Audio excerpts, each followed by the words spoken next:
She was 17 years old, the daughter of a maid, and in approximately 4 minutes, she was going to walk into the most dangerous room in the state and accuse the most powerful man in it of being played for a fool. She didn't have a lawyer. She didn't have backup. She didn't have a plan B. All she had was the truth. And the truth she was carrying wasn't just a suspicion. It was a blueprint, a plan with names, dates, and a 7-figure payout already written in, a plan that would leave Richard Hawthorne with nothing except a grave. And what that truth would uncover before the night was over?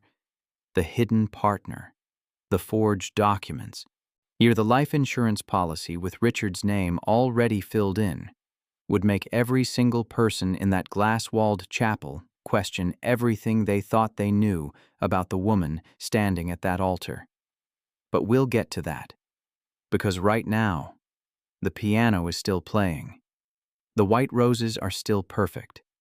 200 of the most powerful, well-connected people in the state are still sitting in silk and money, completely unaware of what is seconds away from happening. At the altar stands a man who has never once in his life been told no.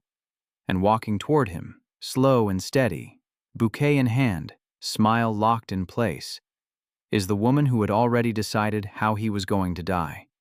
Nobody in that room knew it yet. One person did. She stood at the very back of that chapel, hands trembling, jaw tight, heart slamming against her ribs so hard she could feel it in her throat. The daughter of the woman who cleaned that estate for 12 years. Nobody special. Nobody powerful. Nobody who was supposed to matter in a room like that. But when the officiant's voice finally drifted through that silence, if anyone has reason to object, she stepped forward. And what came out of her mouth next changed everything. Now you might be wondering, who exactly was this girl?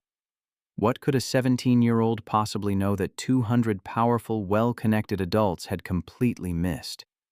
Why would the daughter of a housemaid risk stepping into the middle of a room full of dangerous people, with nothing but her word?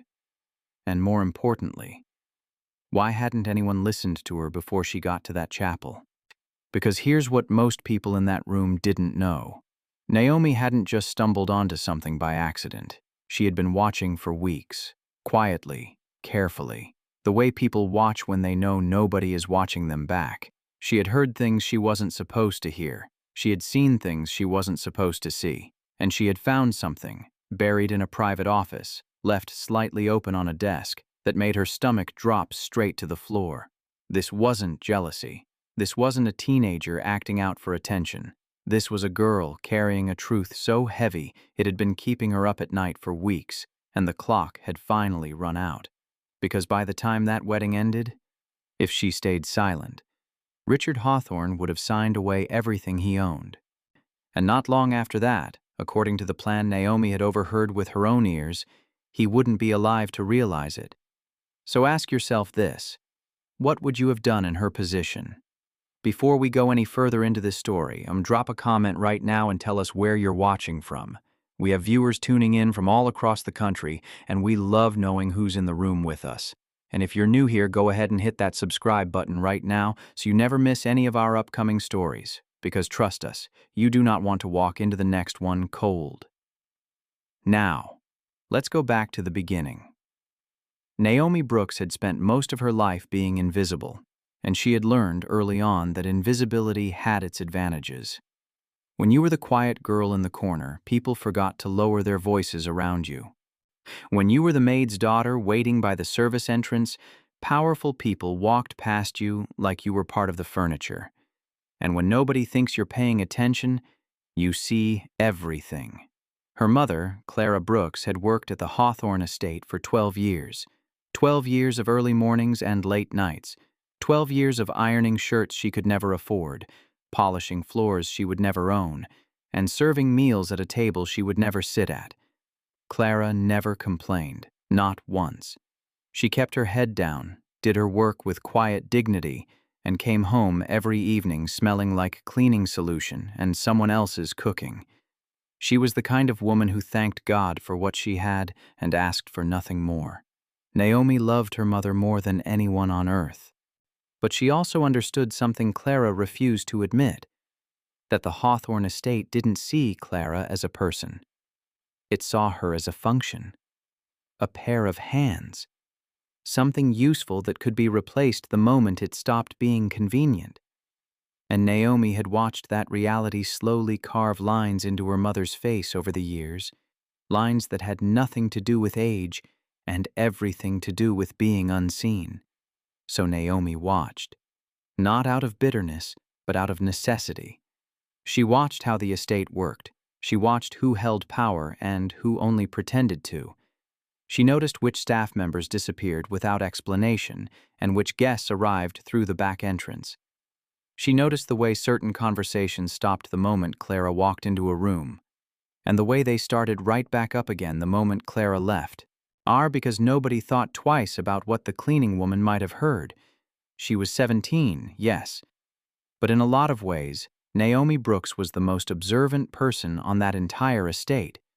She noticed the small things, the things that didn't add up, the looks that lasted a second too long, the doors that were always locked except on certain nights.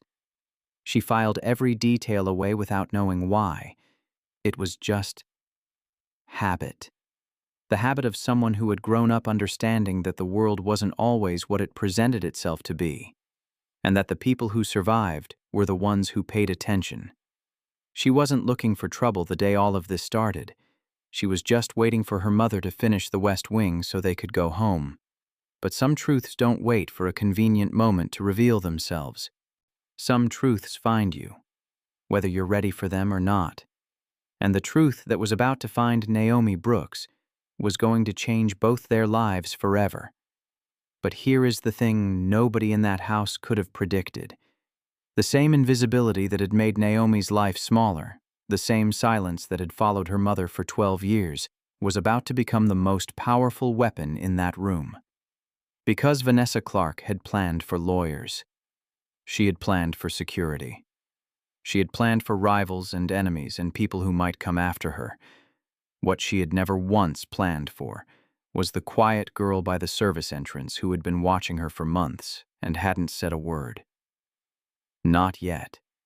To understand what Naomi was walking into, you have to understand who Richard Hawthorne was. Not the version of him that appeared in local newspapers, the generous donor, the respected businessman, the man photographed at charity galas with a glass of scotch and a practiced smile. That version was real enough, but it was carefully constructed. Maintained the way a man maintains an expensive suit, pressed, presentable, and designed to make you forget what's underneath. The real Richard Hawthorne was something else entirely. He had built his empire quietly and deliberately over 20 years, starting with nothing but a sharp mind, a complete absence of fear, and connections in places most people pretended didn't exist. He didn't deal in the kind of obvious, loud criminality that got people arrested. He dealt in influence, in favors, in the kind of arrangements where nothing was ever written down and everyone involved understood the consequences of talking. His name appeared on legitimate businesses, real estate holdings, and investment portfolios. All of it clean on the surface, all of it fed by something much darker underneath. He was not a man who raised his voice. He didn't need to. The people around Richard Hawthorne had learned long ago that the quieter he got, the more dangerous the situation was. His staff moved carefully around him, not out of hatred, but out of a finely tuned self-preservation instinct that had kept each of them employed and unharmed. Even Clara, who had worked in that house for 12 years, had never once crossed a line she wasn't certain about. She understood the assignment. You did your work, you kept your eyes forward, and you went home grateful. But for all his control, for all the walls he had built and the angles he had calculated, Richard Hawthorne had one weakness that he had never fully protected. He wanted to be loved, not admired, not feared, not respected from a distance. Loved. Genuinely. The way a man wants to be loved when all the power is stripped away and it's just him. Alone. In a quiet house that's too big and too empty. And that, That single, deeply human vulnerability was exactly what Vanessa Clarke had walked in and found. Vanessa Clarke arrived at the Hawthorne estate on a Tuesday afternoon in early spring, introduced through a mutual contact at one of Richard's business dinners. She was 31 years old, polished in a way that felt effortless, the kind of woman who knew exactly which version of herself to present in every room she walked into. Warm with Richard's associates, gracious with the staff, funny at exactly the right moments. Never too much, never too little. She read every room she entered like a map and adjusted herself accordingly. Richard was careful around people. It was second nature at this point. But Vanessa was patient. She didn't push. She didn't perform. She simply showed up, consistently, and made herself feel like something steady in a life that was otherwise built on unpredictability. Within 3 months, she was at the estate regularly. Within 6, she had a key. The staff noticed the change in Richard immediately. He smiled more. He left the office at a reasonable hour, and he started talking about the future in ways he never had before. Travel, legacy, a life that existed outside of business. For people who had known him for years, it was almost disorienting to watch, like seeing a wall slowly learn to open a door.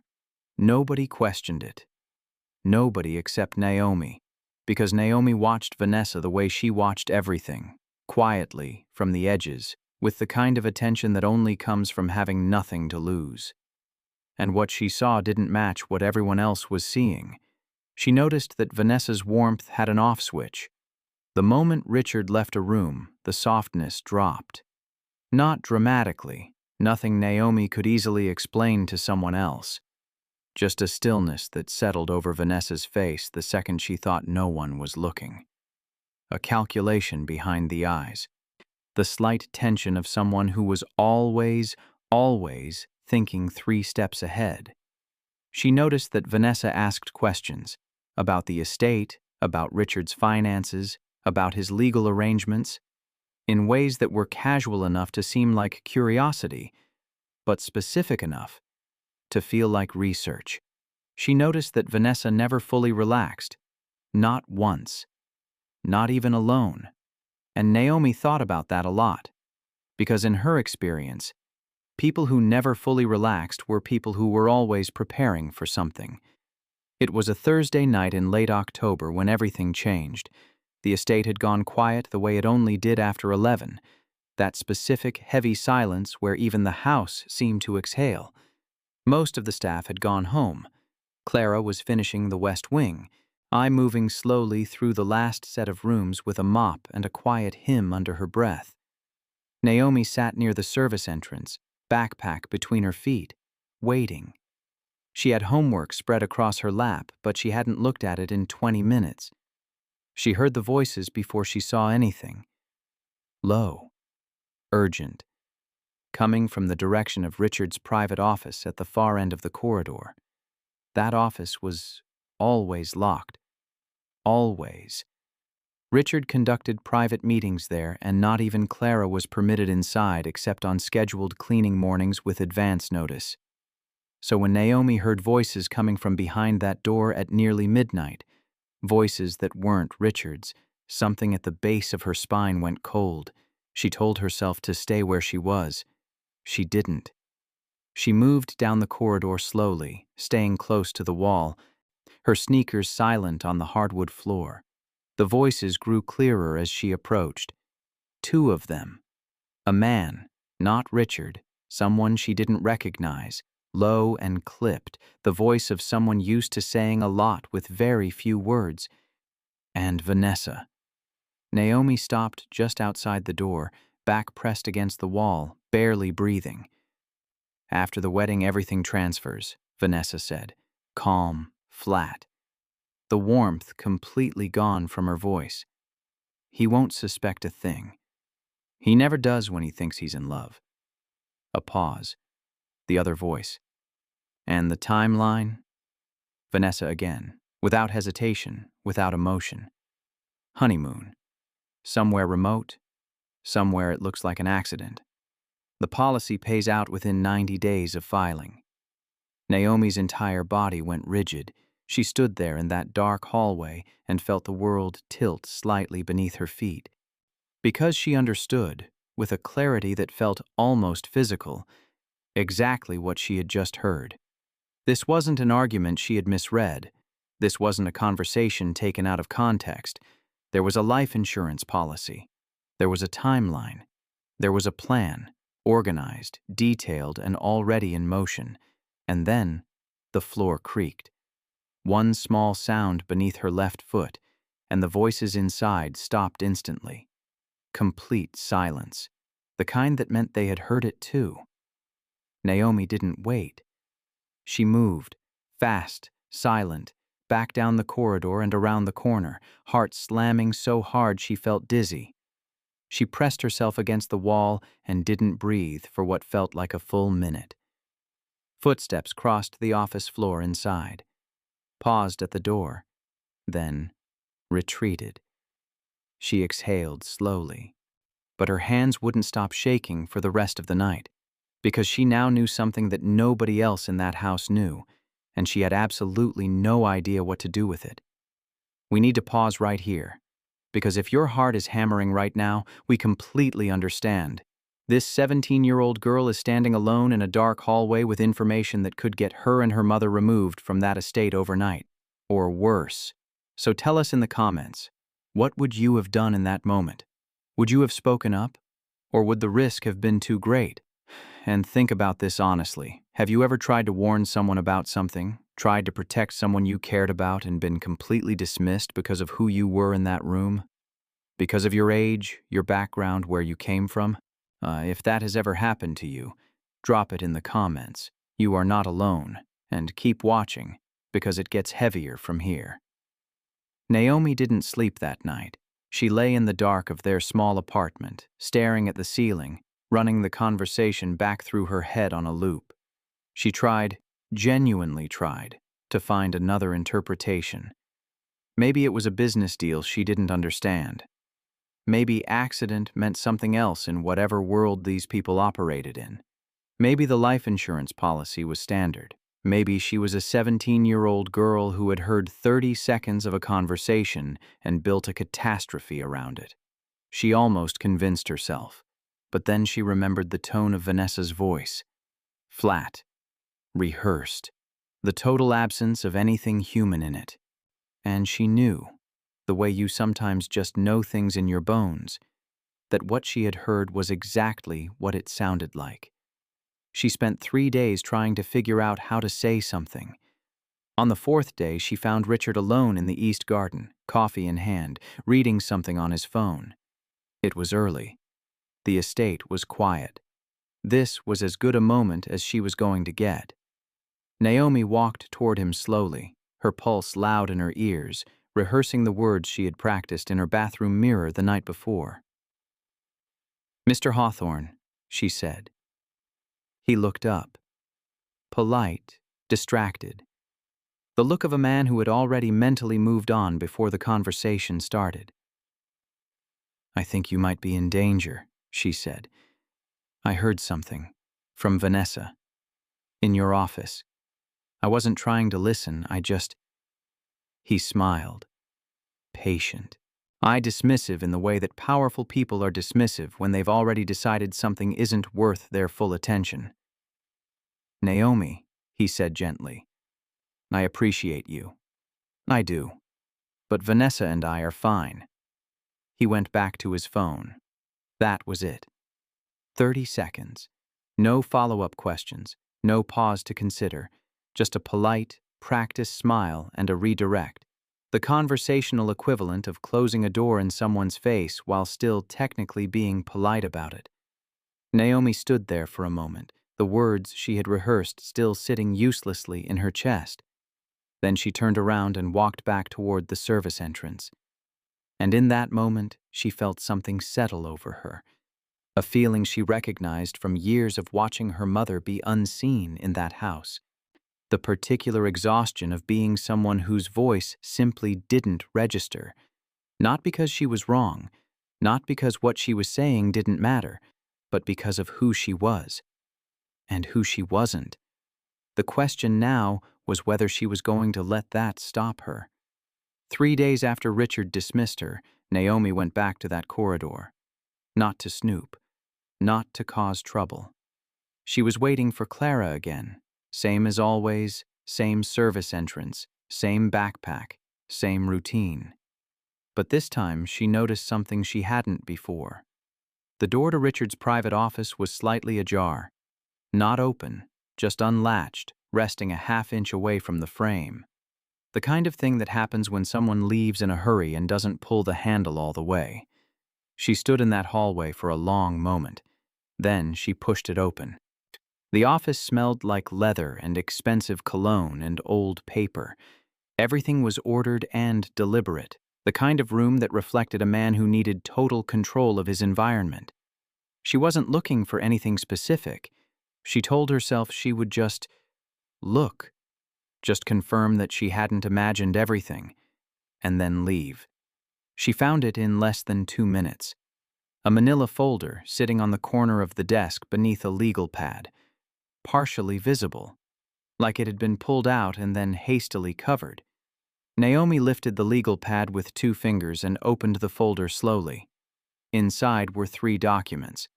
The first was a property transfer agreement, the Hawthorne estate, and 2 additional holdings, transferring ownership to a name she didn't recognize. The signature line at the bottom had Richard's name printed beneath it. Son signed, but the date at the top was set for 2 days after the wedding. The second was a financial power of attorney. Again, Richard's name. Again, transferring full authority to the same unrecognized name. The third stopped her completely. It was a life insurance policy. Richard Hawthorne insured, beneficiary listed. The coverage amount had 7 figures, and in the section marked Policy Activation Date, the week of the honeymoon. Naomi's hands were completely steady as she read it. She had gone past trembling. She was somewhere beyond that now. Somewhere quiet and cold and absolutely certain. This wasn't suspicion anymore. This was a blueprint. She took photographs of every page with her phone, replaced the folder exactly as she found it, and walked back out of that office without making a sound. She finally had proof. But now she had to decide if she was brave enough to use it. The wedding was set for a Saturday in November. The estate had been transformed over the preceding week into something that looked like it had been pulled directly from the pages of a luxury magazine. Imported flowers, a string quartet, a catering team that had flown in from out of state. Richard had spared nothing, because Richard never spared anything when he wanted something to be perfect. And he wanted this day to be perfect more than he had wanted anything in a long time. Naomi watched the preparations from the edges, the way she always watched everything. She watched Vanessa float through the final fittings and venue walkthroughs with that practiced warmth, laughing at the right moments, touching Richard's arm at the right moments, and being exactly what everyone needed her to be. And all Naomi could think, watching her, was how much work it must take to maintain a performance that complete for that long. The morning of the wedding, Clara dressed carefully in the staff uniform she always wore for estate events. She was proud of her work, proud of doing things right. She straightened her collar in the bathroom mirror, and Naomi stood in the doorway watching her, the photograph still sitting in her phone, the weight of what she knew pressing down on her chest like something physical. She had thought about going to the police, but what did she have? Photographs of documents she had no legal right to access, from an office she had no legal right to enter, belonging to a man who had already dismissed her once. She had thought about telling Clara, but Clara would have told her to stay out of it. Clara would have been terrified. So Naomi made a decision. She put on her neat blue dress. She rode to the chapel in the staff van, silent, staring out the window at the gray November sky. And she told herself that if no one else was going to protect Richard Hawthorne from what was coming, she would do it herself. The chapel held its breath. 200 guests sat in perfect rows beneath vaulted glass ceilings, the skyline visible beyond them like a painting. The string quartet had shifted into something slow and deliberate. White roses lined every surface. The air smelled like flowers and warm candle wax and the particular kind of anticipation that fills a room when something enormous is about to happen. At the altar, Richard Hawthorne stood straight and still. And he was not a man given to visible emotion, but there was something in his expression that afternoon, something quietly open, that Naomi had never seen on his face before. He looked, for the first time in all the months she had known him, like someone who had allowed himself to hope. That was the part that almost broke her resolve. Almost. Vanessa appeared at the back of the chapel and the room shifted. She was breathtaking in a way that felt engineered, every detail calculated for maximum impact. She moved down the aisle slowly, eyes locked on Richard, that warm and steady smile in place. She was flawless. She was everything this room expected her to be. Naomi stood at the very back, pressed against the side wall, half hidden behind a floral arrangement. Her phone was in her left hand, the photographs pulled up. Her right hand was pressed flat against the wall behind her. She could feel her own heartbeat in her palms. The officiant's voice filled the chapel. The vows began. Naomi watched Vanessa's lips move and heard none of it. All she could hear was that voice in the dark corridor, honeymoon, somewhere remote, looks like an accident, looping through her head like a recording that wouldn't stop. Then the officiant reached the moment. If anyone here has reason to object to this union, speak now. Naomi pushed off the wall. Her legs moved before her brain fully authorized it. She stepped into the aisle and her voice came out clear and steady and loud enough to reach every corner of that room. Stop. The word landed like something dropped from a height. Every head turned. Richard's eyes found her immediately, confusion crossing his face. Then recognition, then something harder to read. Vanessa's smile didn't disappear. It tightened. Just slightly. Just enough. Naomi walked forward, phone extended, voice steady despite the fact that her entire body was vibrating. Her name might be Vanessa Clarke, but the name on those documents isn't. There's a property transfer dated 2 days from now. A power of attorney for someone else. And a life insurance policy, she paused, with a payout date set for the week of your honeymoon. Silence. The kind of silence that has weight. Richard's expression had gone completely still. He wasn't looking at Naomi anymore. He was looking at Vanessa. And Vanessa, for the first time since Naomi had ever observed her, had nothing to say. The mask didn't fall dramatically. It just stopped working. And everyone in that chapel saw it happen in real time. Nobody moved for what felt like a very long time. The string quartet had stopped.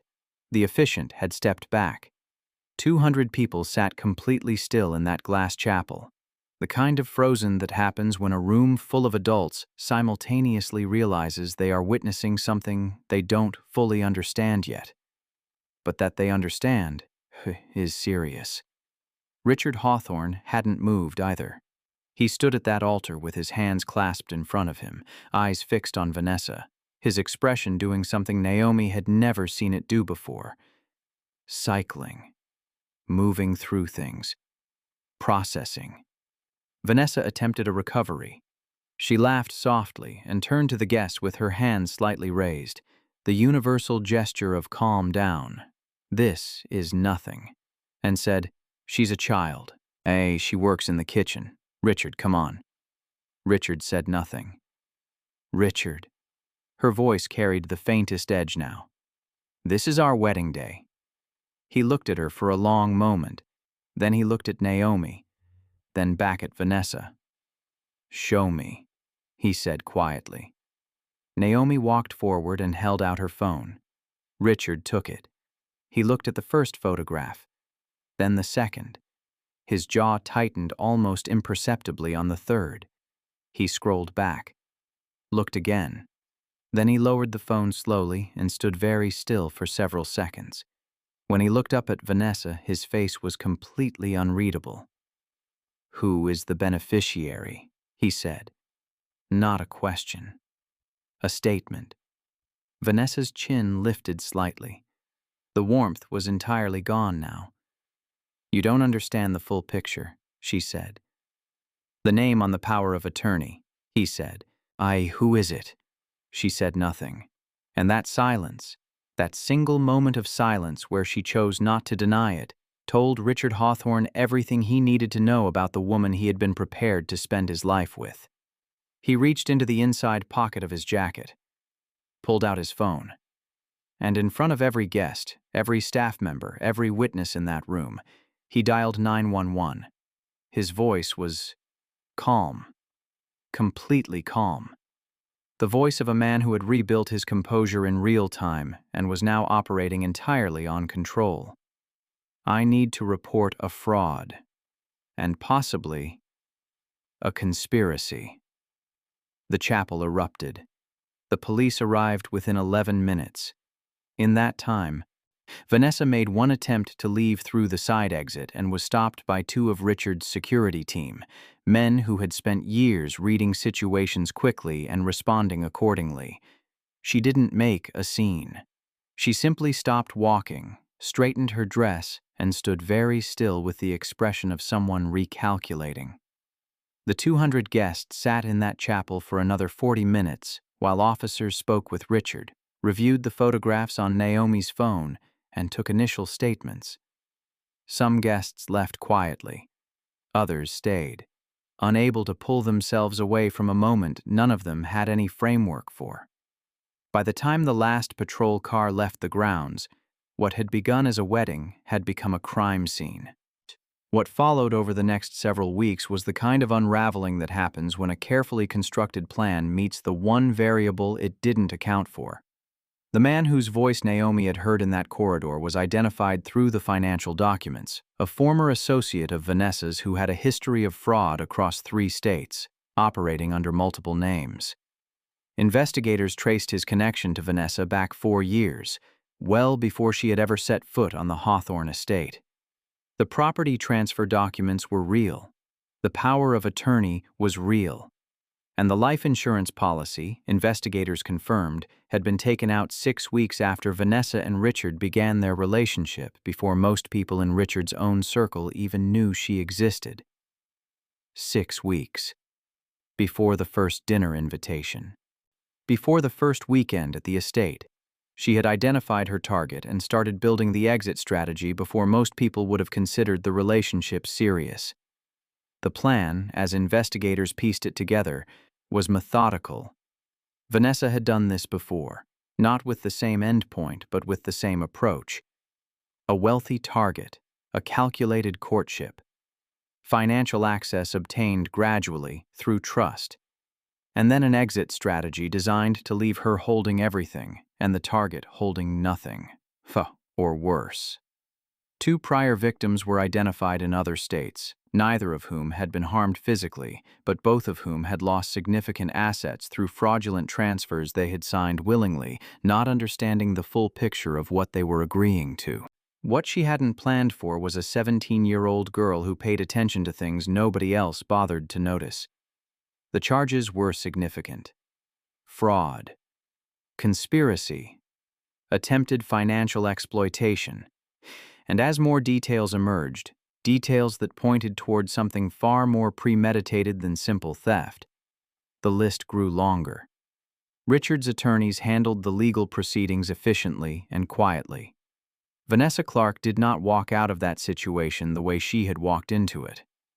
And the glass-walled chapel, the white roses, the crystal vases, the 200 guests in their silk and money, became the last place anyone ever saw her perform that particular version of herself. 3 weeks after the wedding that never finished, Richard Hawthorne asked to speak with Clara Brooks. And Clara arrived at his office the way she always had, quietly, professionally, hands folded, prepared for whatever was required of her. She had spent the week since the chapel incident in a state of suspended anxiety, certain that somehow, in some way she hadn't yet been told about, what Naomi had done was going to cost them everything. She had lain awake more nights than she could count, running through scenarios, preparing herself for the conversation where she would be told that her daughter had overstepped, that the situation had been handled, and that her services were no longer needed. Richard stood when she entered. That alone stopped her. In 12 years, he had never once stood when Clara walked into a room. He told her, simply and directly, that her daughter had saved his life, that the courage it took for a 17-year-old girl to stand up in that chapel, in a room full of dangerous people, with nothing but a phone and the truth, was something he would not forget and would not leave unacknowledged. He told Clara that her position at the estate was permanent, fully salaried, with benefits, effective immediately. And he told her that Naomi's college education, wherever she chose to go, would be fully funded. No conditions, no strings. Clara didn't speak for a long moment. Then she sat down, which she had also never done in his office before, and she cried, not loudly, not dramatically, just quietly, the way people cry when something they carried for a very long time is suddenly set down. Later that evening, Naomi sat beside her mother on their small couch, and Clara held her daughter's face in both hands and looked at her for a long time without saying anything. Then she said, "I see you." 3 words. But for a girl who had spent her whole life being invisible, they were everything. Here is what this story keeps coming back to. Naomi Brooks wasn't powerful. She didn't have money or influence or access to the right people. She had no guarantee that anyone would believe her. She had every reason to stay quiet. Her mother's job, their home, their stability, all of it balanced against speaking a truth that nobody had asked her to carry. And she spoke anyway. Because some things are too important to stay silent about, even when silence would be the safer choice. Now we want to hear from you. Think about the people in your life who have been dismissed because of their age, their background, or simply because of who they were in the room. Think about the times you knew something was wrong and stayed quiet because you didn't think your voice would land. What would you have done if you were Naomi that day? Would you have stepped into that aisle? But here's the harder question. What if it wasn't a stranger at that altar? What if it was your father, your brother, someone you loved standing in that chapel, completely blind to what was about to happen to them? Would you have had the courage to walk into that room and say something, knowing you could lose everything? Drop your answer in the comments. We read every single one. Because in this community, every voice counts, especially the ones nobody expected to hear. If this story moved you, if Naomi's courage made you feel something real, then you already understand why this channel exists. We find the stories that most people walk past, the ones that happen in the margins carried by people nobody expected to matter, and we tell them the way they deserve to be told. So if you're not subscribed yet, hit that button right now. Not for us, for the next story. Because the one coming after this one is about a woman who discovered her husband had been living a second life, a second family, a second name, a second everything, for 11 years. And the moment she found out was not the worst part. The worst part was who told her and how. You do not want to walk into that one without being here first. And if something is still holding you back from subscribing, drop it in the comments. We genuinely want to know, because in this community, every voice counts.